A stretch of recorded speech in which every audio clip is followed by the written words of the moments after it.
How's it going, Ron? Good. I'm here with Steve Rose. How's it going? Everything's great, man. Everything's blessed. So you're in a big fight, Madison Square Garden. Talk how you feel about this amazing event for yourself. Oh, man, it feels amazing, man. This is what I've been working so hard for all these years to finally reach the pinnacle in this moment. Now, with the fight going in, Gennady's been in a lot of profile fights, pay-per-view, tied with Canelo Alvarez. I wanted to get the fight fans a little bit more familiar with you, where you came from, your amateur background. If you can tell us a little bit about, where you started. Well, I'm from Toronto, Canada. I represented my country as an amateur. It was Olympics, right? Actually, World Championships. I was seeded for the Commonwealth Games, and just a lot of duels and stuff. So, I've been around that international competition for a while when I was an amateur. And yeah, man, turned professional, 19-0 now. So now you can see I'm getting the biggest fight of my life. Absolutely. And with a style like yours, to introduce some of the fight fans, you have some knockout power, KOs on your record. How would you describe your style overall as a boxer? You know what? I'm a boxer puncher first, but the last few years in the gym, we're just trying to be whatever we need to be.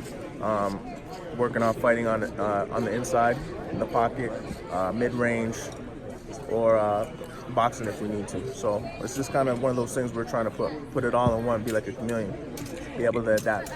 Now, with a win like over Gennady Golovkin, a fighter that many people can argue that he hasn't lost his fights with Canelo and his fight with Danny Jacobs was very close. What would a win over Gennady Golovkin do for your career? Oh, it'd be huge. It'd be monumental, man. It would be huge. Huge, absolutely. I mean, if any middleweight defeated Gennady Golovkin, is going to be a big thing. So, yeah, definitely, it would be tremendous. Now, going into this specific fight itself, wanted to introduce like your team, your camp, your trainers. Who do you work with, just so that we can follow your journey up to this fight? Yeah, I work with my trainer that you've seen with me today, Tommy Howitt. My other trainer, Ryan Grant. And my manager Todd Christie that was with me today, and I'm currently with the Bell Entertainment. So when it seemed like, I guess it was like a lottery in a sense for not just you, but most middleweights at that point. How did the whole process go about? Were you guys just extremely adamant, calling like, I want Gennady, I want Gennady, I want Gennady? Was the opportunity presented to you? How did this fight get made? Well, I'll be honest. I've been calling out guys in the top 25 to 10, around that range, right? And I would actually like to have a fight like that to help prepare me for a fight like this. But I've been waiting around, and nobody wanted to accept fights with me and stuff. So as soon as I got this opportunity, I wasn't calling out Gennady Golovkin. This opportunity came to me, and as soon as it presented itself, I said, yeah, right away, man. I jumped right on it. Why is it a lot of the top guys, seeing that you're an undefeated fighter, fighters tend to climb up the mountain. They go up the rankings and beat the next person, and eventually at a point, people need to meet up and fight.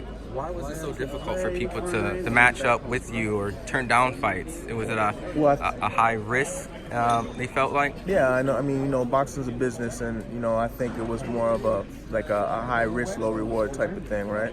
So that being the situation, and plus you probably have to talk to my promoter, all the other details to it, but I definitely think that had something to do with it.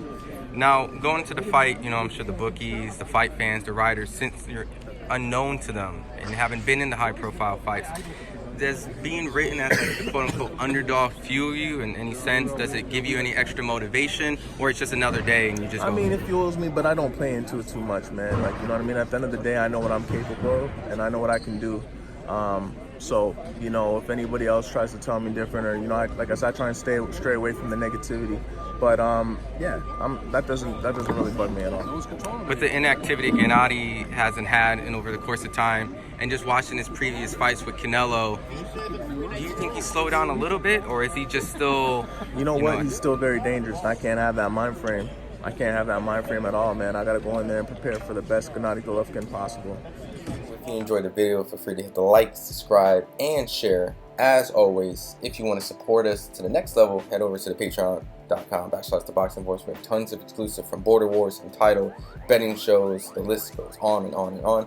But in addition to that, if you guys have questions for fighters, trainers, and promoters, this is where you can submit them. We will run out get these questions answered and put it back on the show just for you guys. Appreciate it. Peace.